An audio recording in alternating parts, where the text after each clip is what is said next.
Good afternoon, my name is Kat Santini and I'm a third year of SPS, and this is Anthony Giddens. He is a British political advisor who is known for his theory of structuration and his holistic view of modern societies, which explores the individuals and the social systems. He is also the author of at least 34 books published in at least 29 languages. And he is also the former director of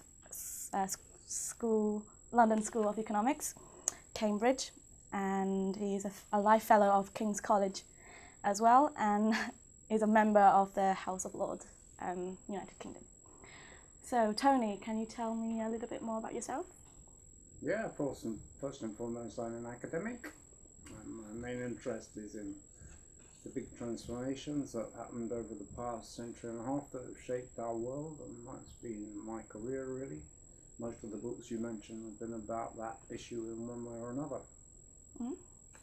And what are you going to be discussing later in our seminar? Well, if I might say also that I'm also a publisher, mm-hmm.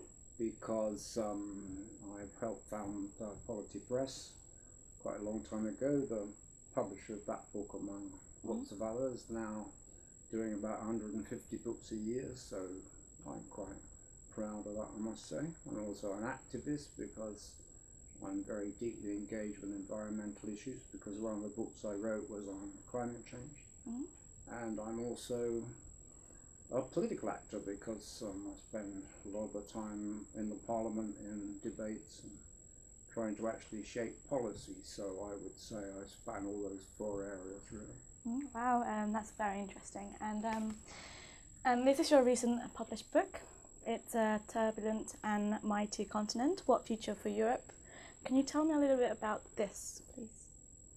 Yes, that book has been shaped by the just extraordinary set of challenges that we face in Europe at the moment, which also reflect wider global challenges. There's a big period of transition for the world, I think, but also particularly in Europe, and Europe has to try and surmount a series of crises in which is involved. One results from the fact that the single currency, the euro, is not really completed, and that's created divisions across Europe, for example, between the northern part of Europe and the southern countries, with like Germany at one end and Greece at the other end, as we know.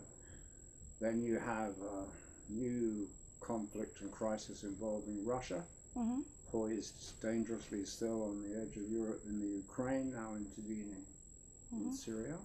Then you have mass migration, as we know, into the European continent, going to be really hard to manage and deal with in an effective way, because it's got to mix humanity and effectiveness, and that is still ongoing.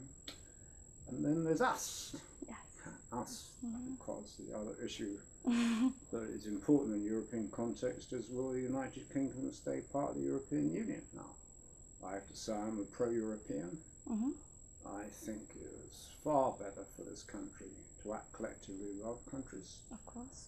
And therefore, for me, I certainly hope and will try to play a part in the country staying part of the European Union.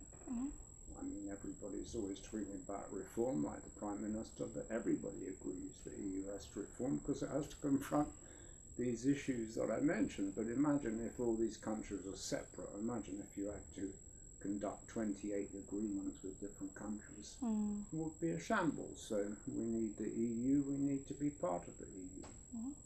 And last questions. How do you think that's going to affect us in the next 10, 20 years? Well, it depends who the us is, because if the us is Britain, then I think if the UK should exit the EU, the United Kingdom will almost certainly be no more, because Scotland very likely to hold a referendum and leave if that happens. So that would lead to a fragmentation of the country itself. So far as the wider world is concerned, in the speech I'm going to give today, I just think this is one of the biggest periods of transformation ever, in which digital revolution is one of the main driving influences, but this is a world which no one wholly predicted, I think. It looks dangerous.